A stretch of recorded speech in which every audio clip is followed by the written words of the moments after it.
श्रावणी अमावस्या म्हणजेच श्रावण महिन्याची सांगता उद्या होणार आहे। संपूर्ण श्रावण महिना आपण भगवान शिवशंकरांची भक्तिभावाने खूप सेवा पूजा अर्चा केली, परंतु श्रावणी अमावस्येला बैलपोळा हा सण का बरे साजरा करतात? जाणून घ्या खरी कहाणी। जाणून घेण्यासाठी संपूर्ण व्हिडिओ शेवटपर्यंत पहा। अवधूत चिंतन श्री गुरुदेव दत्त। श्री स्वामी समर्थ। स्वामी कृपा लाईफ या चॅनलवर आपणा सर्वांचं खूप खूप स्वागत। उद्या आहे श्रावण अमावस्या। श्रावण अमावस्या अर्थातच पोळा हा सण शेतकरी आणि आपण सर्वजण खूप मोठ्या उत्साहाने साजरा करतो। तसेच या दिवशी स्त्रीला सौभाग्य देणारी तशीच पुत्रपौत्रवती बनवणारी ही अमावस्या म्हणून मातृदिन म्हणून देखील ओळखली जाते। मातृदिन म्हणून का बरं संबोधले जात असेल असा प्रश्न कित्येक जणींना पडतो, तर त्यामागे एक पौराणिक कथा आहे। स्त्रीला सौभाग्य देणारी तशीच पुत्रवती बनवणारी ही अमावस्या मातृदिन म्हणून ओळखली जाते। त्याच्या मागील कथा आहे की एका स्त्रीचा पुत्र मृत जन्मला होता, म्हणून वनात जाऊन तिने योगिनींना प्रसन्न करून पुत्र जिवंत व्हावा अशी प्रार्थना केली।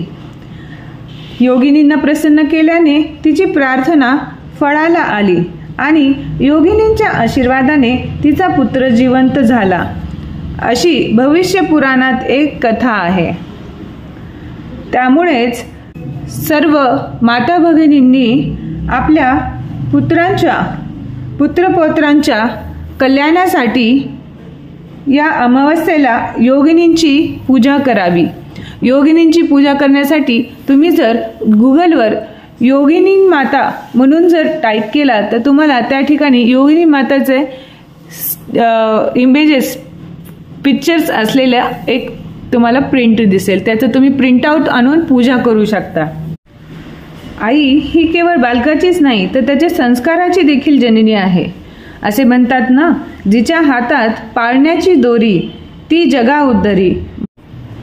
मातृदेवो भव म्हणून मातृदिन हा दिन आपण या दिवशी साजरा करतो, म्हणजे 2 सप्टेंबर रोजी श्रावणी अमावस्येला। तसेच श्रावणी अमावस्येला या दिवशी बैलपोळा हा सण शेतकरी फार उत्साहाने साजरे करतात। या दिवशी शेतकरी सकाळीच बैलाला स्वच्छ अंघोळ घालतो। अच्छा, बैलपोळा सण कसा करतात ह्याबद्दल तर मी सांगणारच आहे, परंतु बैलपोळा हा सण का साजरा करतात याबद्दल कुणाला काही कल्पना आहे का? हे पहा, आपल्या धर्मामध्ये खूप सारे सण वार व्रत वैकल्य असतात, पण आपण त्यांना का साजरे करतो असा प्रश्न आपल्याला नेहमी पडत असतो। तर त्यामागील काही ना काही पौराणिक कथा असतात, त्या आपण जाणून घेतल्या पाहिजेत। त्यामुळे आपल्याला त्या सणवार साजरे करताना त्याबद्दलची माहिती भेटते आणि आपल्याला त्याबद्दल कृतज्ञता जाणवते। तर बघा, बैलपोळा हा सण का साजरा करतात त्यामागील एक कथा आहे। कैलास पर्वतावर शंकर पार्वती सारीपाट खेळत होते। शेवटी पार्वतीने डाव जिंकला, परंतु शंकर महादेव म्हणाले की डाव मी जिंकला। मग अशा प्रकारे दोघांमध्ये वाद सुरू झाला। मग त्याला साक्षी कोण होतं तिथे? तर तिथे होते फक्त नंदी। मग जवळच उन्हात असलेल्या नंदीला पार्वतीने विचारले, काय रे, डाव कोणी जिंकला? त्यावेळी नंदीने शंकराचीच बाजू उचलून धरली। झाले तर मग काय, पार्वती एकदम रागवली आणि तिने मग नंदीला शाप दिला की मृत्यूलोकी तुझ्या मानेवर जू बसेल आणि तुला जन्मभर कष्ट होतील। शापवाणी ऐकून नंदीला आपली चूक उमगली। मग त्याने पार्वती मातेचे पाय धरले आणि कृपा करून उशाप द्यावा अशी विनंती केली। तेव्हा पार्वतीला नंदीची दया आली आणि तिने उशाप दिला की शेतकरी वर्षातून एकदा देव मानून तुझी पूजा करतील आणि या दिवशी तुझ्या मानेवर जू ठेवणार नाहीत। तर तेव्हापासून शेतकरी हा सण पोळा सण म्हणून साजरा करतात। तर अशी कथा आहे। तर माहीत झालं का पोळा सण शेतकरी का साजरे करतात? तर हे जे बैल आहेत त्यांना आपण पार्वती मातेचा उशाप जो आहे त्यानुसार या दिवशी बैलांच्या मानेवर जू ठेवण्यात येत नाही, त्यांना काही कष्टदायी काम दिले जात नाही आणि त्यांची पूजा केली जाते. तसेच पूजा करण्याच्या आधी या दिवशी शेतकरी सकाळीच बैलाला स्वच्छ आंघोळ घालतो, त्याच्या शिंगाला रंग लावतो, बेगड लावून ते सुशोभित करतो. त्यानंतर अंगावरही विविध प्रकारची नक्षी व आकृत्या काढल्या जातात. काही जण झूल घालतात, त्यांच्या आपापल्या सोयीनुसार शिंगांना बाशिंगे बांधतात, गळ्यात घुंगरू माळा घालतात, पायातही माळा घालतात. त्यांना असे सुंदररित्या सजवून झाले की मग त्यांची पूजा केली जाते आणि त्यांना या खास दिवशी विशेषतः नैवेद्य म्हणून पुरणपोळीचा नैवेद्य घरोघरी दिला जातो आणि संध्याकाळी त्यांची मिरवणूक काढतात, त्यांना देवदर्शनालाही घेऊन जातात.